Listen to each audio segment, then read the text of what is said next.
Hi there folks, Borislav247 here with another Days Gone video, and on this video I'm going to show you all a very unique way to take out the Iron Butte Horde.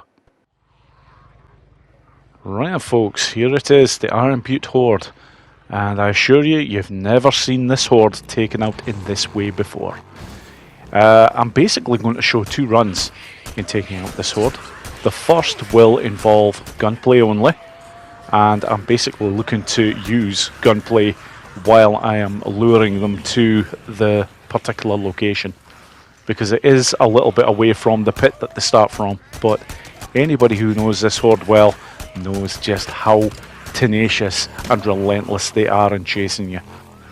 So you will never have any problems in getting them to this location. And here it is folks. I will show at the end of the video exactly how to get to the top of this correctly, because it's very easy to get wrong. But anyways, as you can see, the entire horde is heading over here, so it's quite literally a case of once I'm at the top here, dismounting from the bike obviously, and then I'm just going to go to town on the horde here with gunplay. Now, something else folks, it's also worth noting that I didn't actually discover this location.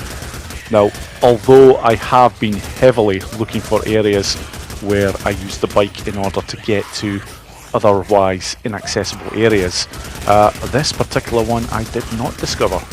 This was actually discovered by a YouTuber that goes by the name of Simon Lee, who did the very decent thing and let me know about this area. So Simon, thank you very much for the information, my friend.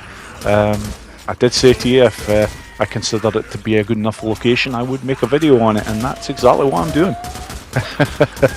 So at this point folks, it is basically, there's not really too much more to be said about this. It is just a clean-up job with the guns that I have. Now, for this job, I am equipped with basically the holy trinity of weapons. The SMP-9, the MG55, which I'm using right here, and I also have the Chicago chopper, which will make pretty much light work of this horde, despite the fact it's 300 strong.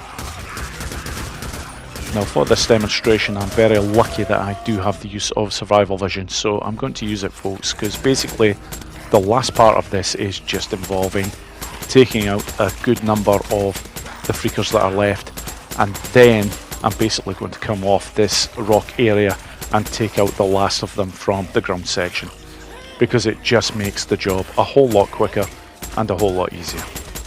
The idea is to take out the horde as easy as it gets, and this is the easiest option when you get to having this few amount of freakers.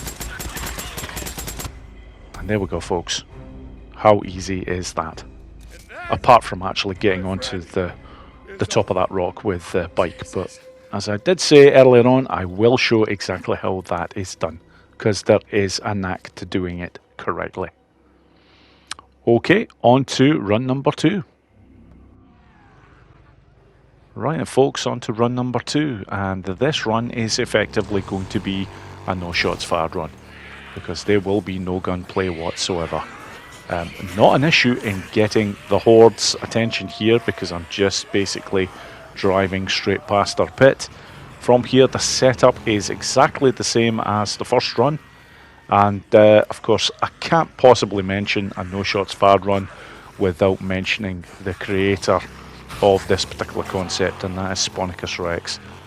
So Rex, if you're watching this mate, this is a rather different version of your no shots fired for the Iron Butte Horde. Albeit a little bit different, a lot less running and a lot of throwing from one area. So again, it's basically the hardest part of this entire thing is getting the bike to this point. So I'm just doing a little bit of moving about here. Once I feel I have it in the right spot, I will dismount from the bike and basically go to town on this horde with everything I've got. Because basically folks, when you're at this height, you can get away with using pretty much whatever you like. You're not going to get blown from this position unless you throw down a grenade or pipe bomb that maybe catches the rock face and doesn't go right down to the bottom. If it does, you've got absolutely nothing to worry about. So I'm just using a Molotov at this point, just a normal Molotov, just to get rid of the freakers that are on that particular ledge there. And now I'm just going to, yeah, I'm seriously going to reduce the numbers here with the napalms. And then after this, let's see what else we've got that we can use here. Yep, more Molotovs, why not? Barely use them normally anyways, so may as well just fucking get them done and dusted with this horde.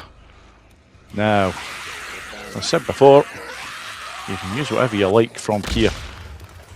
Now, there isn't that many of them left, so it's probably a little bit of overkill here and a huge waste of resources, but I don't care. For the sake of showing on this video a nice easy way to kill the Iron Butte Horde, why not?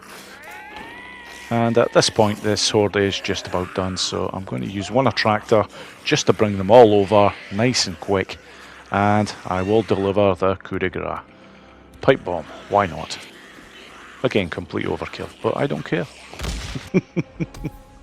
And there we have it, folks. That is the Iron Butte Horde taken out with no gunplay whatsoever. Right, before I bring this video to an end, folks, I'm now going to show you exactly how you should be taking on the job of getting the bike onto the top of this rock area. Right then, folks, here's how it's done. The line you want to be taking is just like this one, but near the very top of this rock you want to be avoiding the right hand side of it. Basically, when you get to this stage, you just maneuver the bike until you have it roughly in that position right there. Once you're at that point, you can safely dismount from the bike and you will stay on the rock. Now, in order to show this particular part of the rock that is the problem, I will show an example of how not to do it. Now, on this attempt, I look to try and get to the top using a straight line, and it's that area of the rock face right there. If you try going straight on up, that part of the rock face will throw you every time. So, I will now show the correct way again. Avoiding that section, getting to this area here, and then it's really all about just very subtle bike adjustments with the accelerator and reverse. And once you get into that position there, that is it. You are good to dismount and you will stay on the top of the rock area. And finally, folks, before I finish this video, just one final piece of advice. I thoroughly recommend, when you've taken out the horde, to just do a dive roll in order to get off that area, access the map, and then look to recover the bike. It's far easier, far less hassle, and you're less likely to incur damage by trying to get off that area with the bike and falling badly. And there we go, folks. That is the video. As always, thank you so much for watching, and I hope you all enjoyed it. Take care.